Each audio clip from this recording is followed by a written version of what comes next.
Have you ever wondered how much you give or take every day? Don't be surprised yet, I'm not talking about money, but the small things we do every day without even thinking. Let's think about it. Imagine yourself at lunch, sharing your sandwich with a friend, or that time you lent your pen to a coworker, or when you helped a team member with a hard task. These are the times I'm about. These moments of giving and taking happen all the time. And guess what? They're not just random, they fall into clear groups. Surprised? Welcome to Adam Grant's book, Give and Take. In this book, Grant groups us into givers, takers, and matchers. Interesting, right? Givers are those always ready to help, share, give. They think of others first. Then we have the takers. They aren't bad guys. Takers just think of their own needs first. They like to take more than. Lastly, there are the matchers. They balance giving and taking equally. They believe in a fair trade. These groups aren't just names. They shape how we act, our friendships, and even our success. They guide how we live every day and how we see the world. So think about it. In life, are you a giver, a taker, or a matcher? Are you a giver, a taker, or a matcher? Think about it as we learn more about Adam Grant's helpful book, Give and Take. Let's look at the three types of people: givers, takers, and matchers. Imagine you're at a candy shop with some friends. One friend, let's name him Sam, is always ready to share his candy, even his last piece. Sam is what we call a giver. Givers are kind people who think about others before themselves. They're the ones who'll give you their umbrella in the rain, even if it means they get wet. Next, we have a friend at the candy shop. Let's call her Rachel. Have you seen how Rachel always gets things from others, but when it's her time to share, she's not there? Rachel is what we call a taker. Takers think about themselves first, without thinking about how it affects others. They're the ones who'll take your umbrella and might forget to return it.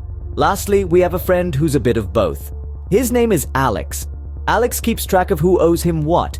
If he shares his candy with you today, he expects you to share with him tomorrow. Alex is our matcher. Matchers want a fair balance of sharing. They're the ones who'll give you their umbrella only if you gave them yours last time. These three types, givers, takers, and matchers, are not fixed categories. They're more like roles we play depending on the situation. Maybe you're a giver at home, a taker at work, and a matcher with your friends. So, have you figured out which type you are? Don't worry if you haven't, we've still got more to learn. Now, let's discuss why it can be really good to be a giver. Think about this.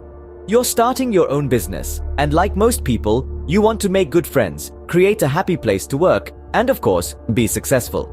According to a book called Give and Take by Adam Grant, giving to others can help you achieve all these things. Let's look at some stories from the book. Remember the successful business person who always helped others even when he was super busy? He was known for always helping, giving advice, and sharing what he knew. And what do you know? He made lots of contacts, his business did really well, and a lot of people respected him. Why? Because he was a giver. But it's not just for business. Being a giver makes everything in life better. It's like throwing a small stone in a pond. You help one person and they might help another, and so on. It's like a chain reaction of good feelings. Now you might be worried, what if someone uses me? The book talks about this too. It's important to give smart, not let people walk all over you. You need to know when to give, how to give, and to whom. But we can talk about that another time. And giving can also be fun. Imagine you're at a party and you've brought the tastiest dessert. Everyone loves it, and you're the hero. Feels good, right? That's what giving feels like. You're not only sharing yummy dessert, you're sharing a part of you, and that feels great. So being a giver is pretty cool, isn't it? But hang on, there's more. Let's look at why always putting yourself first can cause problems. We're not talking about small things like taking the last sweet at a party.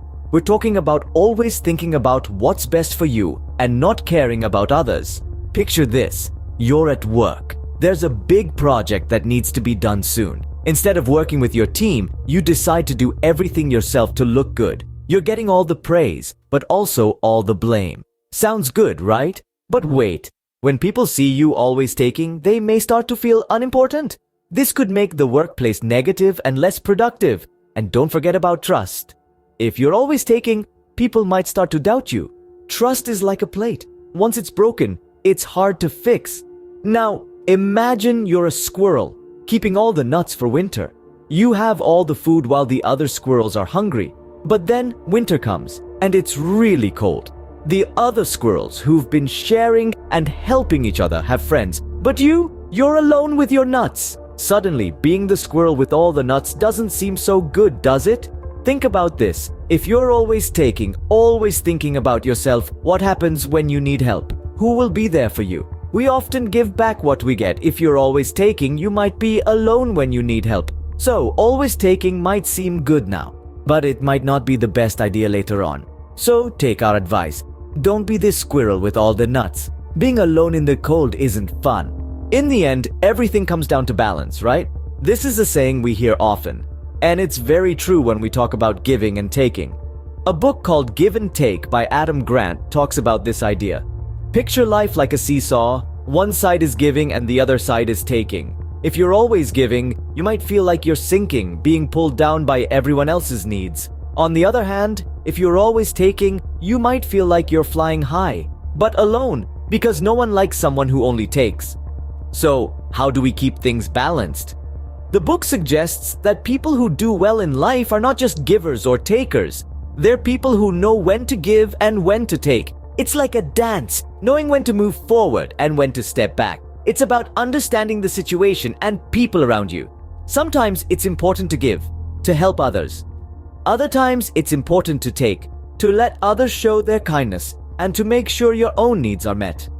Think of it like baking a cake. If you use too much of one ingredient, the whole cake can be ruined. In the same way, too much giving can make you feel burnt out, and too much taking can make you feel lonely. But if you can balance giving and taking, you can find success and create good relationships. So how do we find this balance? It starts with understanding yourself. Are you naturally a giver, a taker, or a matcher? Someone who tries to balance giving and taking.